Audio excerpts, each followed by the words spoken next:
Let's head to Baton Rouge. We got to talk some LSU recruiting. Important commits on campus this weekend. DJ Pickett, Harlan Berry, Zion Williams, Philip Wright III. These are just a few of the names, but to me, one stands out amongst the rest, and that's cornerback DJ Pickett, who has been taking some trips to watch the Miami Hurricanes in recent weeks. He was at that Gainesville opener. He went down to Miami to watch in week 3. So DJ Pickett now going to be in Baton Rouge. What do you make of this? Well, obviously it's big because his last two visits were to see Miami play on the road and then Miami at home. And the Hurricanes are doing all they can to flip the number one prospect in the state. But DJ Pickett and his family continue to say all the right things. 1,000% locked in with LSU. He's excited to take in his first game day visit in Death Valley inside Tiger Stadium.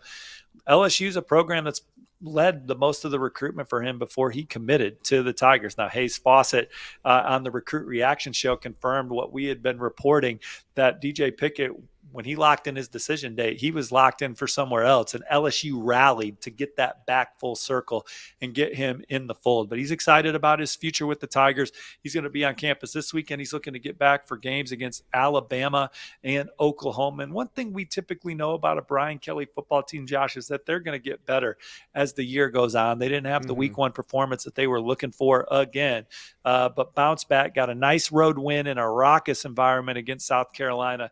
Now I have an opportunity to take on a UCLA team that's limping into Baton Rouge and start building some momentum and make another college football playoff run.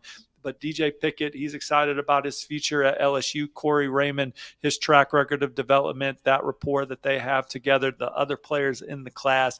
DJ Pickett still feels great about LSU. This is going to be a great atmosphere, great opportunity to remind him why he committed, because Miami's still going to be pecking away. And I know he's saying all the right things, but again, we've been covering recruiting for a while. Sometimes we can foresee some things happening just based on history. So LSU, they got to play well. They're getting them back 2 more times after this, and then we'll see how Miami season continues to go as well.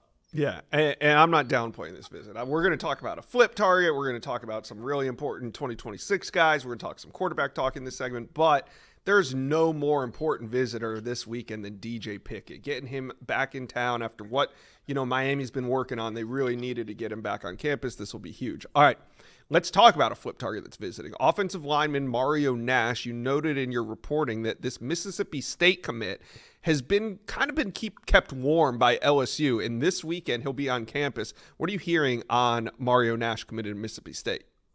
Well, our colleague Chad Simmons broke the news that Mario Nash would be in Baton Rouge this weekend. And look, anytime you're talking about a Brian Kelly program, offensive line is always going to be a priority on the trail. He wants to recruit the best offensive line class in the country year in and year out.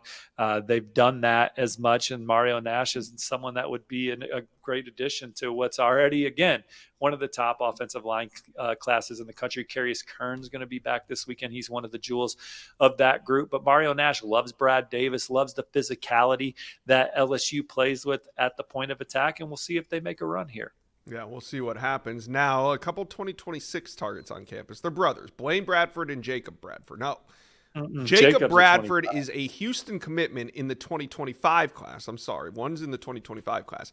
But Blaine Bradford is the number 1 safety in the 2026 cycle. So when the rankings get updated, he's going to probably be a 5-star recruit at one point. So my question is, Jacob a flip target who's in the 2025 class, who's committed to Houston, or is Blaine the priority here, the 2026 number 1 safety?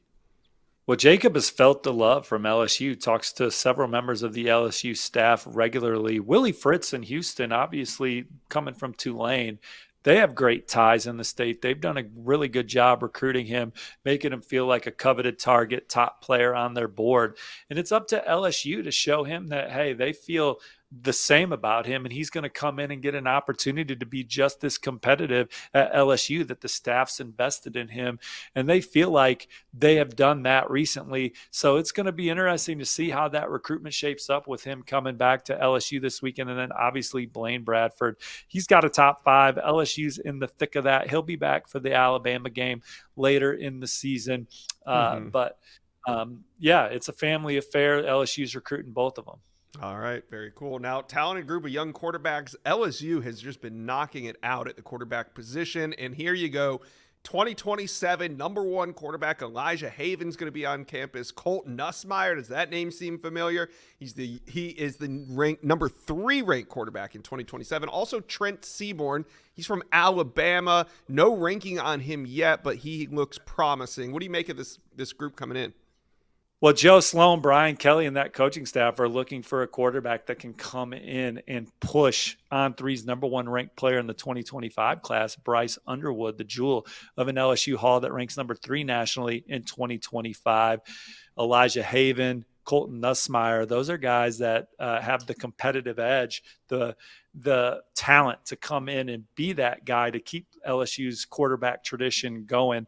Haven is as talented a dual threat quarterback as there is in the country. And then Nussmeier, obviously a coach's kid, a gritty, tough competitor that can make all the throws as well. So LSU, with Joe Sloan involved, they're going to be out in front ahead, one of the best relationships with any quarterback recruit in the country. And then Seaborn's a state champion himself in Alabama, looking to win another one with Thompson this fall. Yeah. I think LSU fans, I want to pick your brain on this. How do you feel about DJ Pickett? Have you been concerned about this Miami flirtation, or are you just happy he's back on campus this weekend and locking him in? Let us know. Comment section below.